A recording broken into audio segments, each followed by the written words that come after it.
Hello everyone, welcome to my new video. তো এখন বাজে রাত প্রায় 11টা মতো বা 10:30 মতো, আর এখন আমি চলে এসেছি রান্নাঘরে। হ্যাঁ, কারণ আমার বরের আবদার আলুর দম খাবে, মানে আলুর দম বলতে যে আলু কষা হয়। সো বরের আবদার সেটা তো করতেই হবে।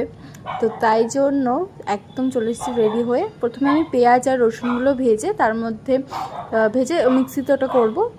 ওর মধ্যে কী কী দিলাম তোমরা দেখে নিলে। ড্রাই ফ্রুট দিয়েছিলাম, মানে কাজু দিয়েছিলাম, টমেটো দিয়েছিলাম, কাঁচা লঙ্কা দিয়েছিলাম, আর পেঁয়াজ রসুন আদা, ব্যাস। তো আলু প্রথমে ভাজা ভাজা ওই ক্লিপটা নেওয়া হয়নি। তো এই যে মশলা আমাদের পেস্ট করা হয়ে গেছে। আর এখানে কিন্তু আমি না, আমার সাথে বুবুনও কিন্তু আমাকে হেল্প করে। আমি যখনই রান্না করি ও কিন্তু আমাকে হেল্প করে। তো কড়াইটা গরম হয়ে যাওয়ার পরে আমি তেজপাতা আর যা যা দেয় আর কি ফোড়নে ওগুলো দিলাম। শুকনো লঙ্কা খায় না, তো শুকনো লঙ্কার জন্য দেওয়া হয়নি। তারপরে মশলাটাও দিয়ে দিলাম, যেহেতু এখন ভালো করে কষাবো। আর আমার না যে কোনো জিনিস রান্না আমার না কষিয়ে রান্না করলে ঠিক পোষায় না। তার মধ্যে সব রকম মশলা দিয়ে দিলাম, মানে যেগুলো দেয় আর কি, জিরে গুঁড়ো, ধনে গুঁড়ো, শুকনো লঙ্কা গুঁড়ো,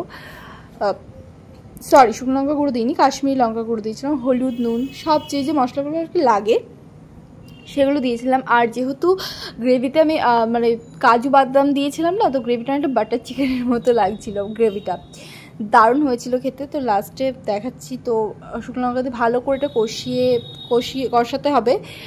প্রথমে জল দেবে না, প্রথমেই মশলাটা দিয়ে কষাবে ভালো করে। তারপরে যে মশলাগুলো লেগে থাকবে ওইটা জলের সাথে দিয়ে কড়াইতে দিয়ে দিতে হবে। তো তারপরে ভালো করে একটু নাড়িয়ে যাতে মশলাটা একদম মিশে যায়। আমি 5 মিনিটের জন্য ঢেকে রাখবো, 5 মিনিট কি 10 মিনিট, যতক্ষণ না মশলাটা থেকে তেল বেরিয়ে আসে কষে। তো আমি তখন তোমাদের টাইম দেখাচ্ছিলাম, তখন প্রায় 12টা বাজতে যায়, আর আমি তখন রান্না করেই যাচ্ছি। এই দেখো মশলা কষানো হয়ে গেছে, আর আমি এখানে আলুগুলো দিয়ে দিয়েছি। আলুগুলো দিয়ে একটু নাড়িয়ে গরম জল দিয়ে আমি আবারও ঢেকে রেখেছিলাম, সেই ক্লিপটা নেওয়া হয়নি। আমি ওয়েট করছিলাম এখানে কখন হবে। তো লাস্টে গিয়ে মনে পড়লো আমি তো লাস্ট ভিডিওটা নিইনি, তাই একটা ফটো তোমাদের সাথে শেয়ার করেছি। তো কেমন লাগছে অবশ্যই কিন্তু কমেন্ট করে জানিও।